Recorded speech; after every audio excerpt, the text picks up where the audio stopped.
Hola, ¿qué tal? Muy buenas tardes. En esta ocasión, en nuestras charlas de arquitectura, voy a platicar con ustedes acerca de cómo se lleva a cabo la fundamentación de un proyecto, ya sea de tesis para los alumnos en la etapa terminal de la carrera de arquitectura o para la propuesta de un arquitecto ante su cliente de un proyecto arquitectónico. Vamos a iniciar platicando acerca de cómo se fundamenta un tema de tesis o un proyecto arquitectónico. Este se basa en una demanda social y su finalidad es definir el problema social y generar soluciones tentativas. La propuesta de un proyecto debe ser el resultado de reflexiones basadas en un trabajo de investigación contextual, o sea, la investigación de un lugar, de un sitio y determinando su problemática. Se ha llamado a este sitio el contexto causal. ¿Por qué? Porque en el contexto es donde se originan todos los problemas que van a plantear demandas sociales. El principio de causalidad siempre afirma que todo evento tiene una causa, o sea, la cosa que ocurre, y un resultado, o sea, un efecto. Ante esta circunstancia, el primer paso para el desarrollo de nuestro proyecto arquitectónico es definir precisamente esa demanda social. La intención es ubicar nuestro objeto de estudio en un contexto determinado, analizar el medio social, económico, político, cultural, etcétera, que va a describir los hechos de una problemática social determinada en un grupo y que ocasiona que este grupo demande la solución a un objeto arquitectónico utilitario. Esta situación va a permitir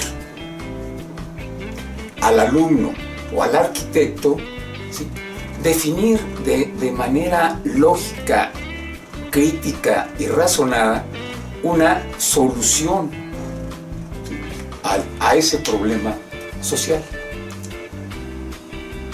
Esta investigación que se lleva a cabo y se desarrolla en un lugar determina el tipo y la tipología de un edificio a resolver. El estudio urbano nos va a permitir determinar la capacidad instalada a través de ¿qué? De un planteamiento de diagnóstico urbano que nos defina el déficit de equipamiento. A través de este proceso, a través del resultado de este diagnóstico urbano, se lleva a cabo una definición o una cuantificación de la demanda y se define el tipo de edificio, sus características, su función y las condiciones de funcionamiento. Por ejemplo, supongamos, en un contexto determinado encontramos que la problemática social está exigiendo soluciones en el sector salud, en el sector industrial, de trabajo, de oficinas, de escuela, por ejemplo, de educación, de comercio, etc. Esa es la definición de la problemática social, ¿sí? Si nosotros consideramos, por ejemplo, que la problemática social sea educación, entonces todo nuestro enfoque de investigación se va a dirigir hacia ese tipo de edificios que están enfocados a la educación. Por ejemplo, las escuelas. A través de la investigación definimos qué tipo de escuela, escuela primaria, secundaria, preparatoria, etcétera, privada o pública. Entonces, ya tenemos el tipo de edificio que tenemos que hacer.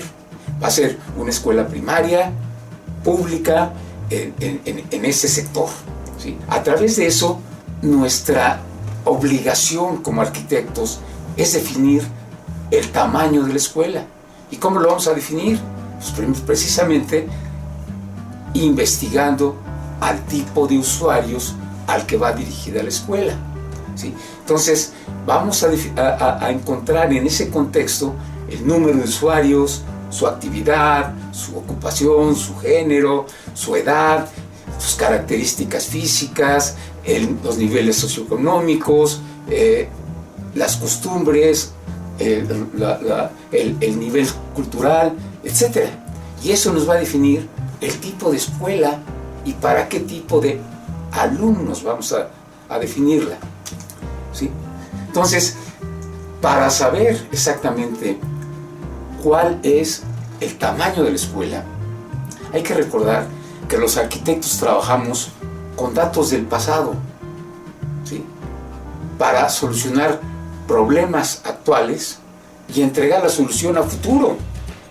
Entonces, hay que considerar también exactamente esa prospección a futuro. Entonces, se cuantifica a través de un diagnóstico el crecimiento de la población, se define el coeficiente de crecimiento de la población y se proyecta a futuro. Y nosotros calcularemos a 5, 10, 15 o 20 años cuál va a ser la demanda real de esa población, ¿sí? El resultado se contrasta con la cobertura normativa propuesta por el Sistema Normativo de Equipamiento Urbano de Cedesol y se calcula el número de unidades a proyectar entre hoy y los 10, 15 o 20 años que vayamos a calcular. En función del Plan de Desarrollo Urbano, de las leyes y reglamentos del sitio, se lleva a cabo una investigación sobre los aspectos normativos que van a regular este tipo de edificio, ¿sí? Se ve, por ejemplo, la jerarquía. ¿Cuál va a ser su jerarquía? ¿Va a ser a nivel local, a nivel municipal, a nivel estatal, a nivel nacional, etcétera? O sea, se va a definir en función de la cantidad de gente, o sea, la cantidad de usuarios, cuál va a ser la jerarquía del edificio, ¿sí? Se va a definir de esta forma también su ubicación, la dosificación, el radio de acción que va a tener este edificio, ¿sí? Su relación de construcción-terreno, el número de unidades que hay que desarrollar, la densidad demográfica de cada una de ellas, etc. Y en relación con el reglamento de construcciones, al consultarlo, nos va a definir el uso del suelo, el porcentaje de áreas libres, el coeficiente de ocupación del suelo, el coeficiente de uso de suelo, el número de niveles permitidos, el número de cajones, etc. O sea, vamos a nosotros a consultar la normatividad para este tipo de edificios. Por un lado, el Plan de Desarrollo Urbano y por otro lado, el reglamento de construcciones, ¿sí? Del lugar, del sitio. Si lo vamos a hacer en la Ciudad de México, pues consultamos el de la Ciudad de México. Si lo vamos a hacer en Toluca, consultamos el del Estado de México y así sucesivamente. Esto nos va a permitir que una vez definido el tipo de edificio y el número de usuarios que vamos a considerar para hacer el edificio, vamos a tener bien definido el tamaño y cobertura del mismo. O sea, a un edificio para tantos usuarios, ¿sí?, le corresponde tanta área funcional. Y según el Sistema Normativo de Equipamiento Urbano, tenemos que definir cuál va a ser el porcentaje de la población beneficiada, los metros cuadrados construidos por usuario, o sea, la norma de diseño. Por cada usuario, cuántos metros cuadrados se requieren de edificio, considerando todos los elementos del edificio. Por ejemplo, una escuela, la dirección, el área administrativa, las áreas de juego, etc. ¿Sí? O sea, la normatividad de metros cuadrados usuario nos va a permitir determinar el tamaño del edificio.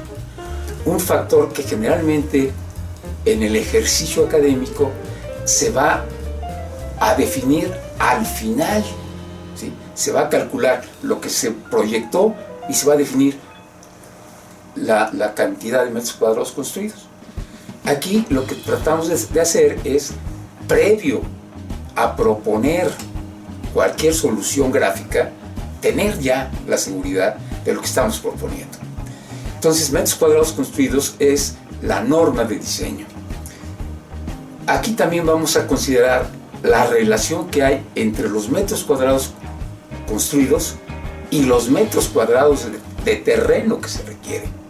Porque no es lo mismo los metros cuadrados construidos que el tamaño del terreno que requerimos, las condiciones del terreno, cómo debe estar en la cabecera de manzana, a media manzana, ocupar el espacio más aprovechado, debe estar cerca de vías primarias o es recomendable que estén vías secundarias, etc. ¿Cuáles son las demandas de servicios urbanos? Debe tener teléfono, comunicaciones, debe tener agua potable, etc. Entonces, todo lo que es el equipamiento urbano. Una vez que tenemos ya definido el tamaño y la relación de metros cuadrados construidos y metros cuadrados de terreno, también tenemos que definir el número de cajones de estacionamiento. Y hay una norma, ¿sí? Por cada metro cuadrado de estacionamiento por cada metro cuadrado construido hay un número determinado de cajones de estacionamiento. Otra de las cosas que generalmente hacemos al final de haber hecho el proyecto es plantearnos el costo. Y aquí lo podemos hacer considerando los metros cuadrados, tanto construidos como de terreno, y hacer una investigación de costos paramétricos, ¿sí? El manual BIMSA, el Banco de México, el Colegio de Arquitectos, etc., nos va a definir más o menos un costo paramétrico. O sea, cuánto cuesta el metro cuadrado de un hotel, de una escuela o de un hospital. Y de esta forma ya podemos tener y predecir cuánto va a costar el edificio, que es lo primero que nos pregunta un cliente a los arquitectos y lo primero que le preguntamos al alumno cuando propone su proyecto de tesis. ¿Cuánto cuesta tu proyecto? Una vez que se definen los costos paramétricos, hay un detalle que se nos olvida a los arquitectos como trabajadores sociales que somos. ¿Cuánto vamos a cobrar? ¿Sí? ¿Cuánto se cobra por este tipo de proyecto? Entonces, el Colegio de Arquitectos tiene un arancel de servicios profesionales donde nos dice, para un edificio determinado hay un costo porcentual determinado que va a ser tus honorarios. Bien, entonces, una vez que hacemos toda esta investigación, ¿sí?, llevamos a cabo la propuesta del proyecto arquitectónico. O sea, hacemos una conclusión, o sea, cerramos toda esta investigación y concluimos y decimos, vamos a hacer este edificio. Va a estar ubicado en este lugar, ¿sí? Va a tener este número y este tipo de usuarios. Sus dimensiones son, para el terreno, tantos metros cuadrados, y va a tener de construcción tantos metros cuadrados.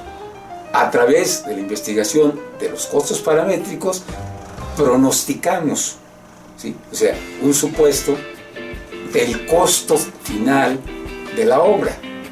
Y le decimos al cliente, pues aproximadamente te va a costar tanto, ¿sí?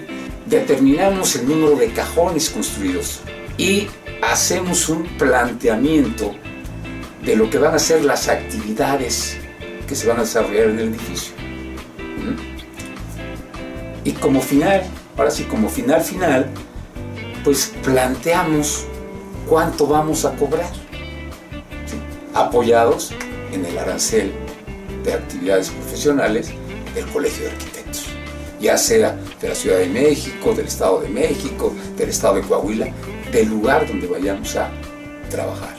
Entonces, esta situación nos va a permitir tener como resultado un proyecto perfectamente fundamentado con todo lo relativo al desarrollo de un proyecto ejecutivo. Y una propuesta final. A través de todo este proceso, el alumno puede definir los objetivos que lo llevan a hacer ese proyecto, las metas o finalidades y los alcances que va a desarrollar en su proyecto. O sea, le decimos al cliente, bueno, ¿qué quieres? Te puedo hacer únicamente el proyecto ejecutivo, te puedo hacer el proyecto estructural, te puedo hacer los proyectos de instalaciones, te puedo llevar la dirección de la obra, te voy a llevar la construcción y administración de la obra, etc. Entonces, ya tenemos la posibilidad de proponer hasta dónde va a llegar nuestro trabajo, tanto en la tesis como en el proyecto arquitectónico. Espero que esta charla les sirva para definir más claramente la actividad profesional o la actividad del estudiante en etapa terminal de su carrera. Muchas gracias y los espero en nuestra próxima charla de arquitectura. Nos vemos.